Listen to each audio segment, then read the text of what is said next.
Welcome to South Shore Piano, the official podcast of the South Shore Piano School. I'm your host, Jonathan Roberts, and on this podcast we talk with students, parents, teachers, and other leaders to find out exactly how music education is changing lives every day. My guest today is the one and only Gita Brown. Gita is a wellness activist, writer, and music educator. For 20 years, her mission has been teaching students how to adapt the traditional practices of integral yoga and yoga for the special child to bring more ease, wellness, and joy into everyday life.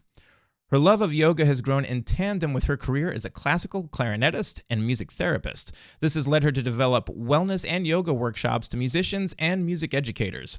She offers yoga and private clarinet instruction to students of all ages and abilities through online programs and in person from her home studio down in Kingston, Massachusetts at Three Dog Farm. And on a personal note, Gita just happens to be my yoga teacher, so I can say firsthand that this wellness stuff is life-changing in good times and bad, especially during this pandemic business of the last 15 months or so. So I'm so excited to get into this interview with Gita today. Gita, thank you so much for being on the podcast today. My absolute pleasure. Thank you so much for having me. I am such a huge fan of your work, not only just for my personal life, but we live in a stressed out world, and for musicians, musicians are known for overworking themselves, whether it's practicing too hard or only practicing, not taking care of themselves, living life sort of out of balance, and then that just sort of affects everything, including the music part. So I'm really excited to get into all that today. But before we get there, I would love to take it all the way back to the beginning. Young Gita, how did young Gita get started in this music business? The way, way back machine. So I'm almost 50. How far back you want to go? I will tell you the moment that both yoga and music started, because that's the benefit of being middle-aged, is you can see things with more clarity. When you're a kid, you're just bouncing around doing your thing. Right. But I was lucky enough to have two parents who believe really strongly in education and constant education. Vacation was education.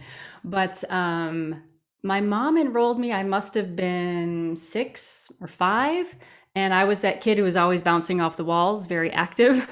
So she enrolled me in a class that was literally called Sounding and Bounding.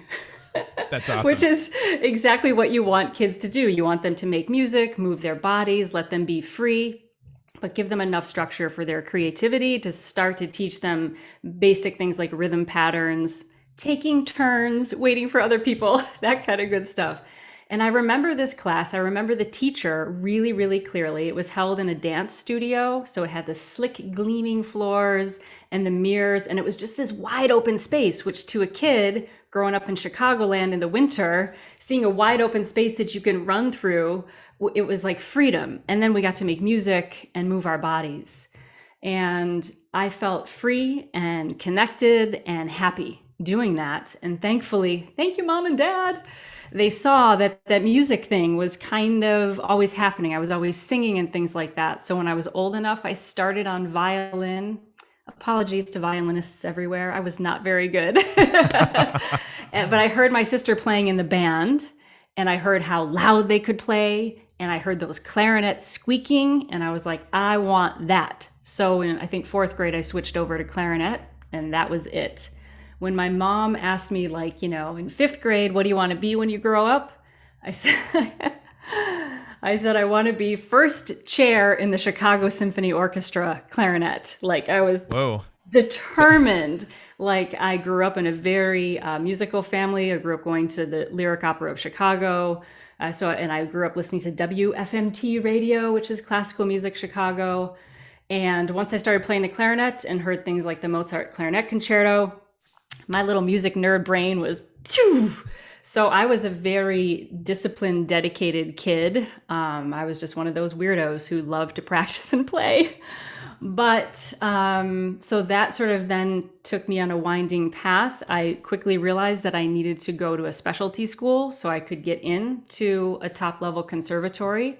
So I begged and I pleaded. Thank you again, Mom and Dad. They let me go to Interlochen Arts Academy in Northern Michigan, which is a performing arts high school. Not only music, dance, drama, all the sounding and bounding you could want, writing, visual arts.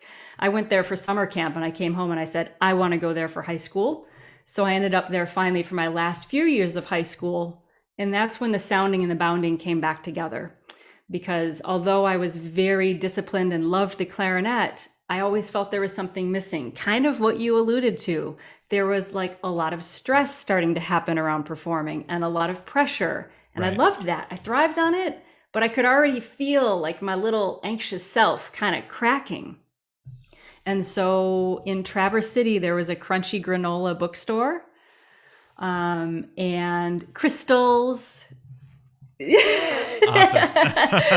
Crystals, candles, all this stuff, and I'm like this wacky, nerdy teenager, like, whoa, at that time we called it New Age in the 80s. What is all this stuff? And the whale sounds playing in the background.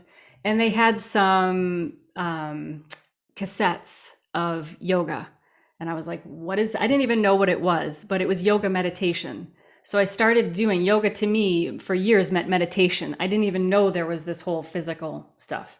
So I started doing this yoga meditation in my dorm room at Interlochen, and I would invite my friends to come in, and they would inevitably just laugh the whole time. But I would lay on my floor in my dorm room and breathe and calm myself. And then I started to notice my practicing was getting more efficient and better. And I was like, whoa, what if I combine the two? If I meditate right before I practice? And so the two from age 16 on just became linked. And I kept doing yoga meditation all throughout Eastman for my undergraduate in music performance, and then through University of Michigan for my graduate degree in music performance. And those are pretty, serious classical schools, but there I was in the practice room, Love it. Being laughed at by other people. And I was in the wings of the stage doing my warm-up stretches. And I was definitely that odd one out. I got made fun of a lot, but I persevered. So the two have always been very linked for me. And then how that leads to where we are now is I was indeed a performing classical clarinetist for many years and loved it, but still always felt there was something missing. Again, that little itching part of my brain going, there's something else I'm supposed to be doing with my life. I love playing Beethoven, but then the concert's over and everyone scatters. And what I loved was the connection. So begrudgingly, I admitted that I'm actually a teacher. My father is a professor, and I think I fought against it for a while. I said, I actually really love teaching. So I had been teaching since I was in high school, but now I really got serious about it. And around the same time, I decided to get another certification in music therapy, because that interplay of the brain, the neuroscience, and what's actually happening with our biochemistry fascinated me, and also how music affects behavior. So along the way of getting my music therapy certification, I was able to take a training course in yoga and count it towards my internship in music therapy. And that's when I first discovered the fullness of yoga. Although I had been doing physical practice for a while, this is a practice that yoga for the special child that brings together entire lifestyle. It brings together the physical practice, the meditation, the whole kit and caboodle. And the very first class of that yoga for the special child was like sounding and bounding all over again, except now I was 30. Because we did moving, we did breathing, and we chanted. And we were learning to teach yoga to kids with special needs. So we were going, Hari Om, Hari Om, Hari, Hari, Hari Om. I was like that 6-year-old kid again, except now I was an adult. And I left that class like, oh my gosh, I found it. This is the thing that brings music, that brings spirit, that brings heart, that brings intellect, personal discipline, and the fullness of a lifestyle together. So I kept teaching music and have always taught music. And then I started learning how to teach yoga as well. So now I teach music and yoga to musicians, and it all fit together. Okay, that's the summary. That's it. I got it into probably under 5 minutes. That's amazing. It's so amazing to hear sort of the whole backstory. And it all started with wandering into a New Age bookstore. It makes me think a little bit about like Spider-Man being bitten by like the radioactive spider. It's like you wandered out of a scene from Gremlins or something, and then Yes. and then it took hold, and now It so took many lives hold. get to benefit. Yeah, I think this is the very powerful thing of yoga and of music, that so we have so many teachers along the way who sprinkle little seeds that we don't realize at the time are important moments, because we're adolescents and we just think, oh, that's my piano teacher. That's Mr. Jonathan Roberts. That's my clarinet teacher. That's Miss Gita. But then you have the advantage of, when you're an adult, looking back and seeing how those tiny seeds of knowledge, discipline, training, vulnerability, getting out of your comfort zone, how those then build a whole life, so that each student, what I love to do is so that each student can find their own path. Because music can lead you in so many different directions, can lead you to be a professional musician, or it can lead you to a different way of thinking and looking at the world that can inform you if you're a lawyer, a doctor, dentist. It's a way of being creative and having access. So it's really cool to think about us educators. Be careful what you say to people, because it makes a big impact, much more so than I think we realize. Absolutely. I feel like meditation in particular, maybe yoga not as much, but especially meditation, I feel like society has sort of stereotyped it as if you meditate, sort of images of Gandhi or something like that come to mind. And in some students' lessons, especially when I see that they're stressed out, I'll throw out the notion of, hey, like, why don't you try meditating for 3 minutes? And it's usually met with skeptic looks back like, oh, maybe that works for you, but I just don't have time. How have you approached that with the students that you've worked with, if you find that they have that sort of preconceived notion, or feel like they just don't have time for this meditation voodoo stuff? Yeah. I think it's really nice, for students, for anyone, to feel super validated. Um, because, of course, I have my own conception of what yoga is, what meditation is. My job is to help each student to be themselves. So that's kind of like meeting the student where they're at. Now, if they've come to me for yoga and meditation class, that's what we're going to get. We're going to talk Right. very openly. But if they're, say, like some of my 14-year-old clarinet students who are making the transition to high school, and they're filled with anxiety and they're getting a little scattered, a little overwhelmed, in that case, I meet them where they're at, and I don't have to call it meditation. Usually they figure out on their own because they know the way of Miss Gita.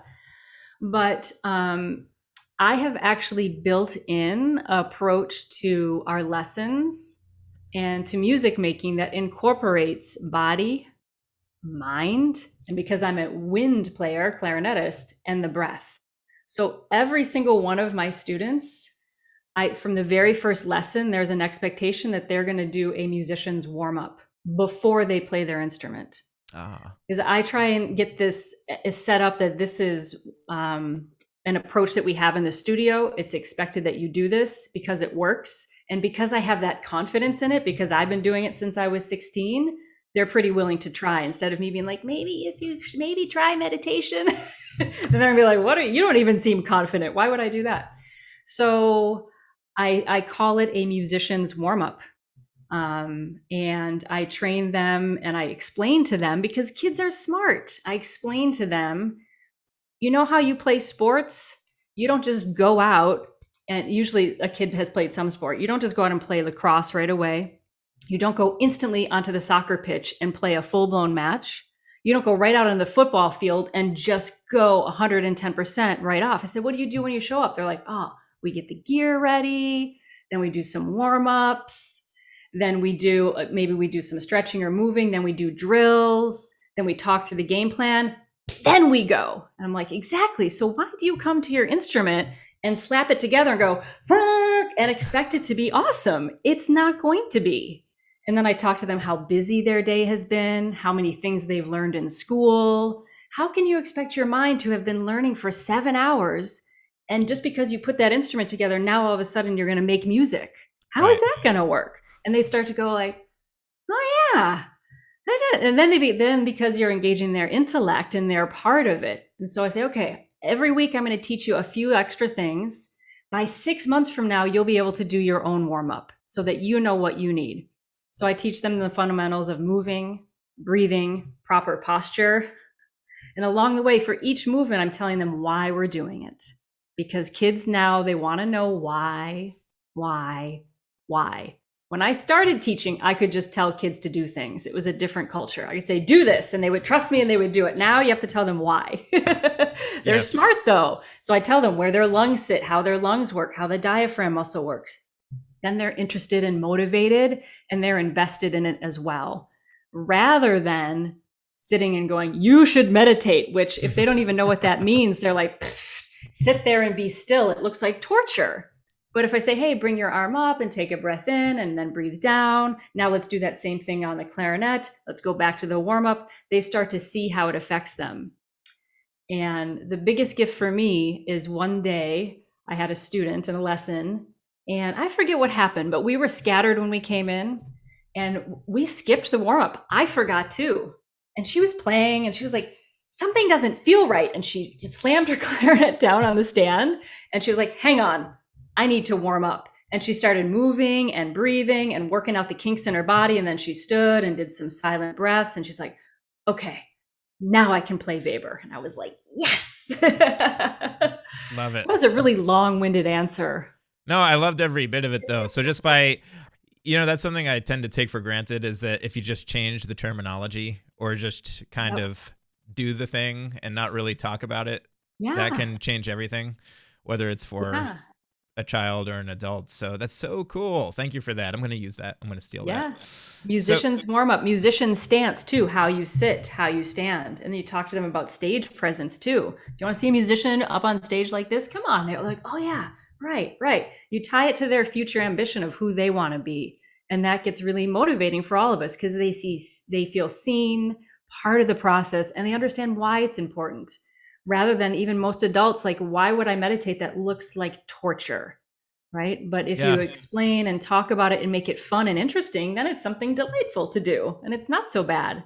So yeah, totally. One sort of random thing I came up with in a student's lesson not too long ago. I actually had him play middle C and just listen to it for a minute, just to see what happens, and he actually found it to be quite a relaxing experience. I love it.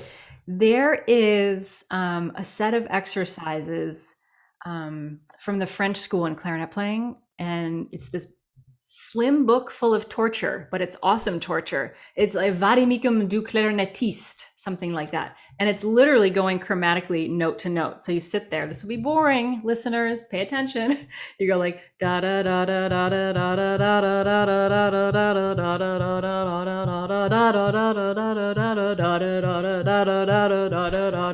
da da da. Then you go up a half step and you do it again.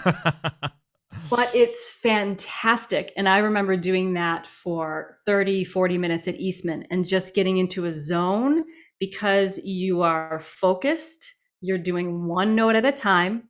You're getting to know the voicing of that note. You know how your embouchure and oral cavity need to be. And you're completely focused in the moment. Everything else fades away. And then when you get those notes in a passage in like Petrushka or like Daphnis and Chloe, something really challenging, you know right where they are because you've trained that single-mindedness. And for me, that's the great intersection personally of yoga and music. They're the same exact thing. It's being fully present in the moment, expressing yourself, but also connecting to something higher. That's the essential thing behind most of the higher ordered pursuits in the world. Buddhism, most religions, even science, we're all trying to understand what it means to be here, but also connect to something greater. And the way we do that is by dedicated, slow practice. I think my students hate it when I say slow in lessons now. As soon as I said that, I'm like, oh, his students are like, oh, God. But so, it works. It works. You take a little bit of time at that andante, and then allegro is no problem. Yeah, which is the absolutely. same thing in meditation. You're my yoga student. You know that. You take 5 or 10 minutes to slow the waves of the mind. Just to do that 5 or 10 minutes, even if they're not slower maybe. They went from a 10 to a 9. But then you go back into your everyday life and then you can go fast again with so much more clarity. So it's like a turbo boost, even though you're going the opposite way. It's a crazy paradox. Yeah, definitely. Paradox is the perfect word for it, because we do live in the most distracted world I think mankind has ever known, and at all times we're being beaten by text messages and emails and obligations and advertisements. So this really feels like it is a paradox, because in the moment it feels like, oh my God, I can't spare 10 minutes to just breathe. Like, that's silly. But then it's so much easier to focus. It's like, I use the term attention wars frequently, because there's so many people just sort of competing for our attention at any given time. So this is it's really, really important work, which is another reason why I have such respect for you. So Thank you. Very cool stuff. Now, you've seen so many students over the years. I'm wondering if, I'm sure you have many, many stories, but whether in your work with yoga students or clarinet students, are there any stories that sort of stick out of students who had sort of a major turnaround after working with you? Well, you'd have to ask them.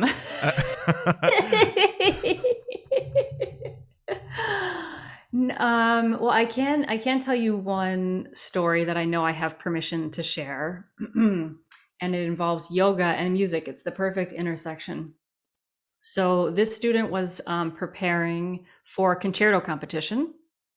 And it was also happened to be one of those days I was working at a school, and your bosses occasionally come in to observe you teach, as they should. And they're very lovely people. We had a great relationship, but it changes the vibe of a lesson when there's two random people sitting against the wall with clipboards, especially if they don't know what you've been establishing for 9 months of repartee with the student, right? They're seeing what they think they see, but there's a whole history of relationship building there. So it was a little bit of pressure, certainly for the student, because it was, I think, the last lesson before the concerto competition, which is like kind of an important lesson. I was being observed. I didn't have as much concern about that. I had more concern that their presence was going to make him feel just more distracted than he needed to be. And then the student comes walking in the door. Now, you guys all know when you see somebody that you know well, you can read their face instantly. You know that moment, you're like, oh boy, something is really wrong here. But there's these two kind of strangers there. So I didn't want, if it would just been the two of us, to be like, okay, what's going on? What happened? But I didn't want this person to have to self-disclose something that was uncomfortable in front of, my peers. So I'm like, okay, this is like the teacher jujitsu, because I'm thinking, I just want my student to have a great experience at the competition. Whatever the result is, I want them to have a peak musical experience where they hit that absolute highest that they can do that concerto. How am I going to do that in this situation? Because they're coming in, they look like a stress ball. If his hair could have been on fire, it would have been. There are these two other people there. I have 45 minutes. Make the magic happen. So I look at the student. I'm like, okay, what do they need? Right? What do they need? I'm looking at them and I see high stress, high anxiety. I don't know what's happened. Because of the situation, I can't get in there as a mentor and talk through the situation. So I'm like, what I know is that if we are playing our instrument in a pure fight or flight scenario, and that's the only system that's running in our body, we're pretty doomed. Because in that fight or flight scenario, we don't have blood going to our brain. We don't have blood going to our extremities to even play the instrument. Our breathing becomes very shallow.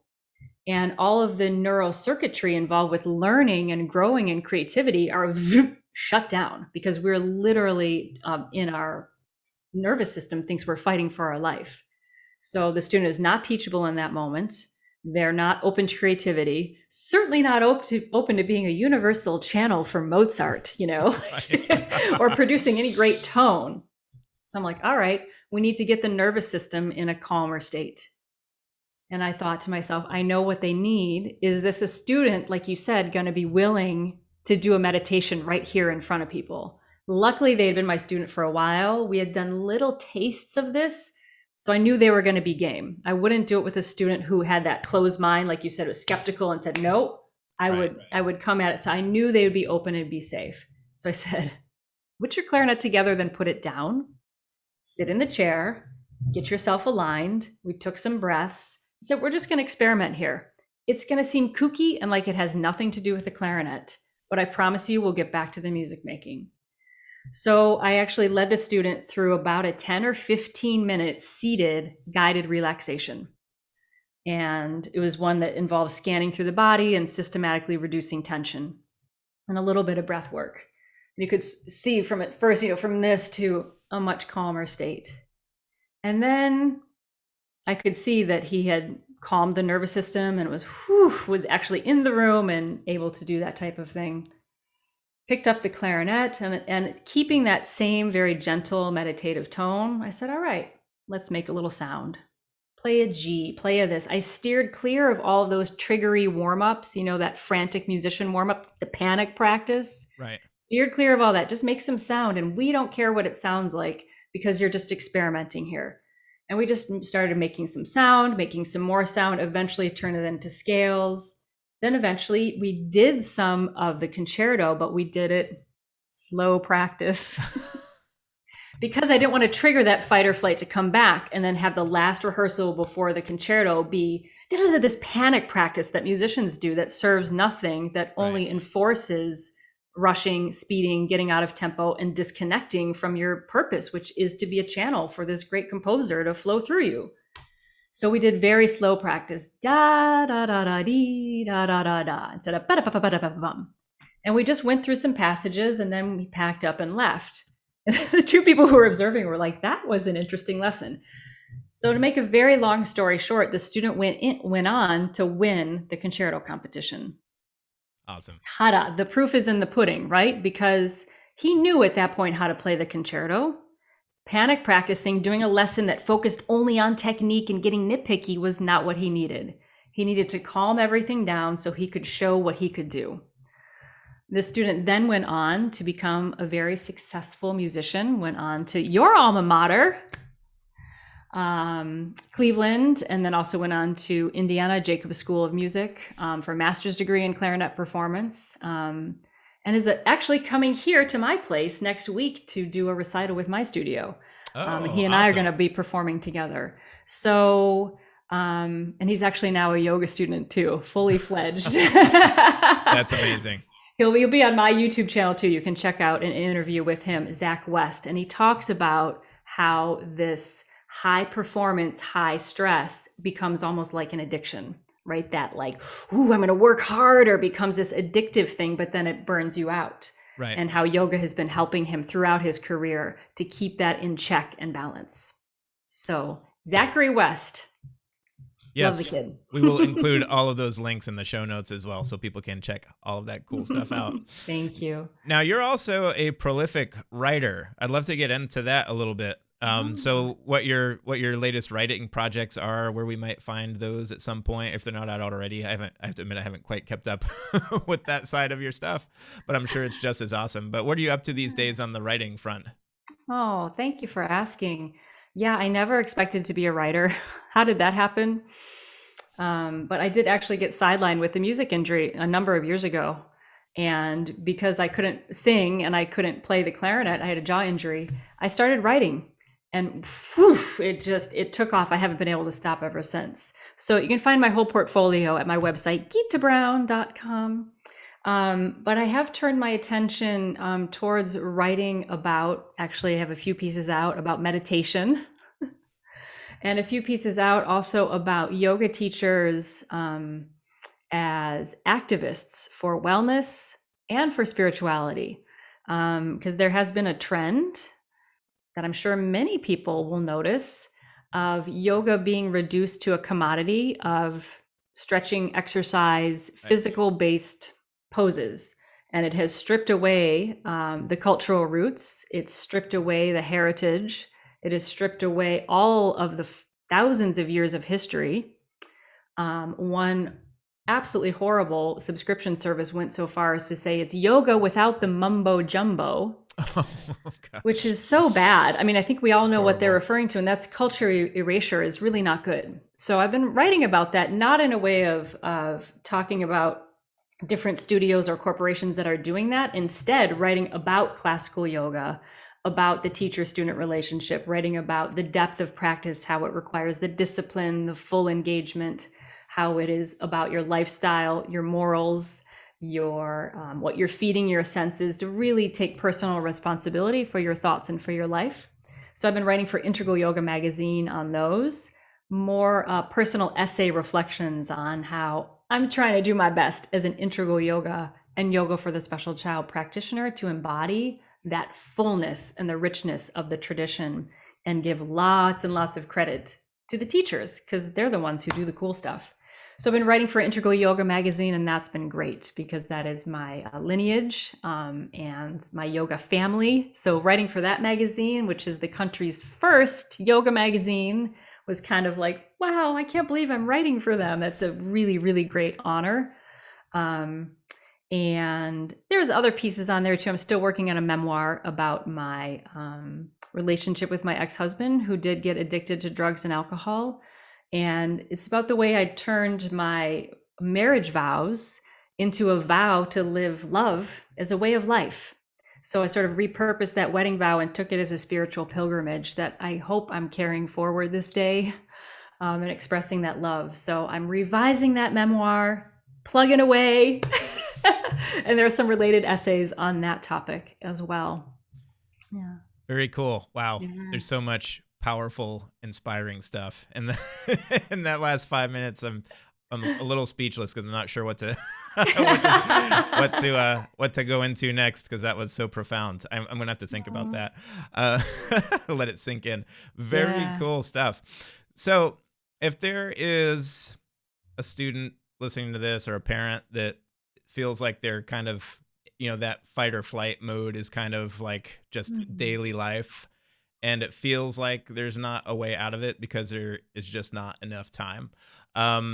What might you suggest as a first step for that person to start getting out of that and living life just a bit more in the moment and less, oh my God, I have to take my kids to this thing and now this thing and now I have to do this and there's no time for myself and I'm, you know what I mean? Yes, I totally know what you mean, John. And it's so, it can be so overwhelming when we start to think about wellness, meditation, yoga, tai chi, going to the gym, any way that you like to experience your own wellness.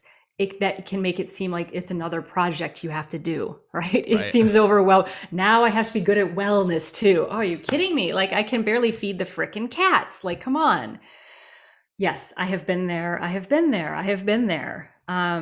So I'll say what my teachers taught me, which I did, and now I teach my students, and now they're doing. So you can rest assured that this information doesn't come from Gita. That's why I say I take full personal responsibility, but I have total humble confidence in it because I didn't come up with it. It's been thousands of years of people feeling the same way.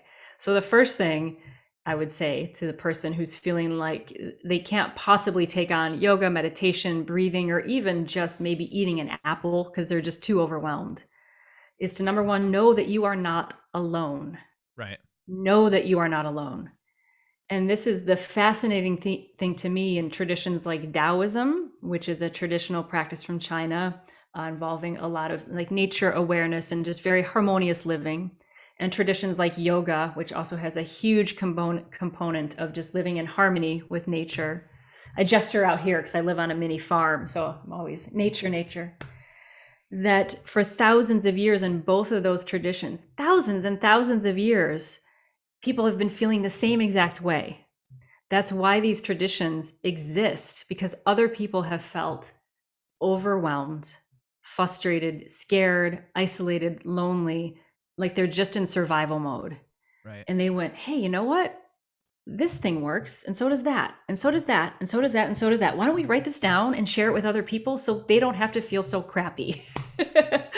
So know that not only are you not alone in this moment now, that there are many people feeling that same way. There have been people throughout the millennium feeling the same way. And there have been just as many people who have made it through that who are waiting to serve you. They're sitting here like me, sitting here in my library at Three Dog Farm, like turning on the camera, like, you want to learn yoga? Hey, what's up? There's so many people out there who are ready to help. So you're not alone. People have made it through and have ideas for you to try. So that's the more like how to think about it. But the tangible thing of where to start, I'll give people homework now if you want homework. I'll give you the homework I gave one of my first students here in Massachusetts. Her name is Jess. She is a mom to 5 kids. Wow. One of who has special needs. And she's a single mom. She's put herself through nursing school. She's now a nurse. When I met her, she was a high school graduate. And at that point, she had 3.5 kids. One was on the way. So I started teaching her daughter yoga for the special child. So this was a mom that's overloaded, right? High school graduate, had her first child, I think when she was a senior, and went right into being a mom, had more kids, more on the way, has one with special needs who did need a lot of care. Big heart, huge intelligence in Jess. But can you imagine how overwhelmed, right? I'm not going to tell her, okay, you need to get up every morning and do an hour of yoga. And like, no. So this is the homework I gave her. And she did it. And it grew into a lot of changes. I said, when your kid gets off the bus, well, let me give a little more preface. Because she was like, okay, I see all this work you're doing with my daughter. And it's like this big half-hour, 45-minute session. And you're doing all this yoga. But during the week, I should be doing something more for her, right? That same thing of like, now it has to be this big project. I have to teach her yoga and do this. I was like, not realistic, not going to happen. Instead, when she gets off the bus, put away the phone, go up to her, bring her into your arms, give her a big heart-to-heart hug, like hearts touching, like my teacher, Sonia Sumar, founder of Yoga for the Special Child, taught me. Heart-to-heart hug. Take a deep breath in and a deep breath out. Do that every day after school. That's it. That's your homework for the next 2 weeks. See you in 2 weeks. And then she did it and it worked. And she's like, and then it would turn into like us sitting in the grass for a few minutes. And then when that became easy, I said, here's your next homework. So if you're someone who does that, here's your part 2 homework. I said, take your girls, put on their shoes and take them on a walk, but let them dictate the walk. Not we're going to walk the American way. We're going to get somewhere. Just walk. If they want to look at that thing, let them look at that thing. If they want to climb the rock, stop and climb the rock. Leave your phone in the car. If the child falls down and you need 911, there's someone else around who has a phone. Put the phone away. Don't take pictures and a video and Snapchat it and Instagram and Facebook the experience. Just be with your kids and take them on a walk in nature and let them dictate. She did that. Then that worked. And then we added like one dietary thing because there was a dietary thing that would have helped. And then slowly over the years, then mom started to have a little more bandwidth. Then mom started doing a little yoga. Mom is now, she teaches yoga for the special child. She teaches yoga to adults and she's a nurse. Wow. But it started with that, like, what can you do today? Can you hug somebody you love or an animal in your house or a tree and take one deep breath and count that as homework and know that that small little change is enough because that small change connects you to yourself, to another person, and to something bigger than yourself. So suddenly that monkey mind, they call it in yoga, monkey mind who's been bitten by a scorpion or the hamster wheel of thoughts, just for a moment connects to this reality that you're on this big, beautiful planet. And there's so much of life supporting you in every moment. And that tiny little moment can then build into more. And it absolutely will. You just have to do one small thing.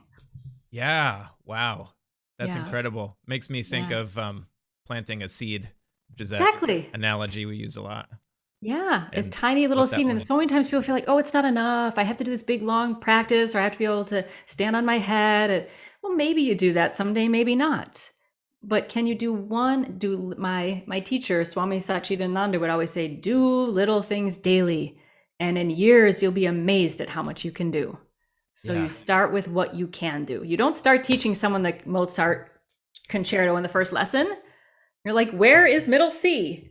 You did it! Woo! And then you celebrate. And then you go from there. So it's just like that.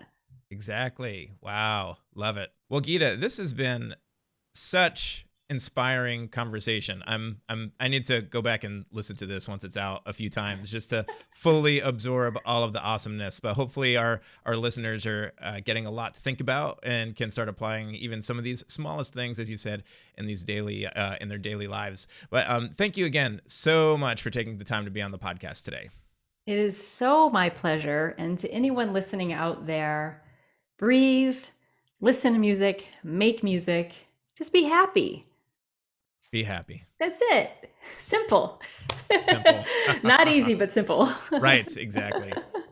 Thank you so much to all of our listeners. Again, this is South Shore Piano, the official podcast of the South Shore Piano School. I'm your host, Jonathan Roberts, and on this podcast, we talk with students, parents, teachers, and other leaders like Gita about exactly how music education and the arts are changing lives every day.